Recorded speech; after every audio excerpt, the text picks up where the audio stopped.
For this problem, we'll use the inverse of a matrix to solve a system of equations. So we have the system 3x plus 5y equals 9 and 2x minus 3y equals negative 13. In part A, we'd just like to express the system in the form AX is equal to B, where A is our coefficient matrix, X contains our variables, and B is our constant matrix.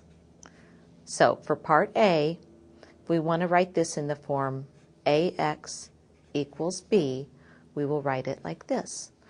Our coefficient matrix contains the X coefficients of 3 and 2 in that column, the Y coefficients of 5 and negative 3. We multiply that by the variable matrix. We have an X and a Y. We set that equal to our right-hand side constant matrix, 9 and negative 13. Now in part B, we want to find A inverse, the inverse of this coefficient matrix. So the coefficient matrix is this first square matrix.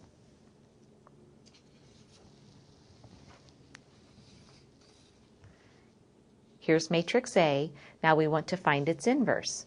So in order to find A inverse, we take 1 and we divide that by, first, we multiply along the main diagonal. 3 times negative 3 is negative 9, and we subtract the product of the other diagonal, 2 times 5, which is 10. And we multiply that by a matrix in which we switch the two elements along the main diagonal. So we switch the 3 and the negative 3. And then along the other diagonal, we just take the negatives of those two elements. So we have negative 2 and negative 5. And we can simplify this A inverse. We'll get 1 over negative 19, or simply negative 1/19, times the matrix containing the elements negative 3, negative 5, negative 2, and 3.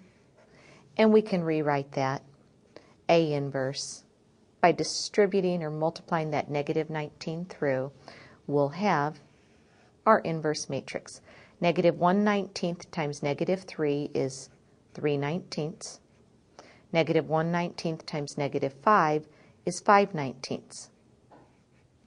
Negative 1/19 times negative 2 is 2/19.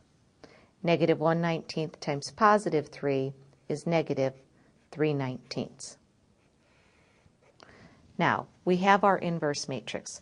Let's go back for just a moment to part C. In part C, we want to use that inverse matrix that we just found to solve the system.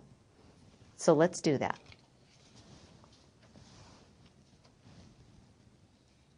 We know that when we started in part A, we wrote down A times X is equal to B. And we wrote down these three matrices. Remember, if you multiply each side on the left by A inverse times A is just the identity matrix. So we have a matrix X, which is our solutions, and that's equal to A inverse times B. So in other words, this tells us to use this inverse matrix that we just got, multiply it by that original matrix B, which was the constants on the right-hand side, and we'll get our solutions. So let's do that. Here we have our A inverse matrix, so we can say that A inverse times B is just equal to, let's rewrite A inverse, 3 over 19, 5 over 19, 2 over 19, and negative 3 over 19, times, remember, those right-hand coefficients that we started with in part A were just 9 and negative 13. So, if we multiply these matrices, let's think about it for just a minute. We have a 2 by 2 matrix, which is A inverse.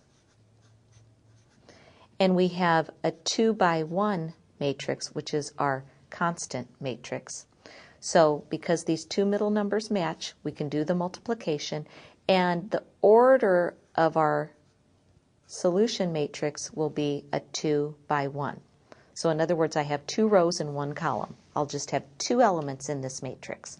But we need to do a little simplifying to get to those 2 elements. So let's multiply this. First, we'll start with row 1 and multiply that by column 1.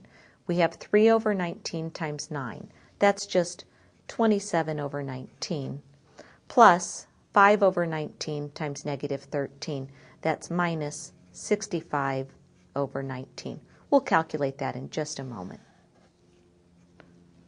When we multiply row 2 times column 1, we have 2 over 19 times 9.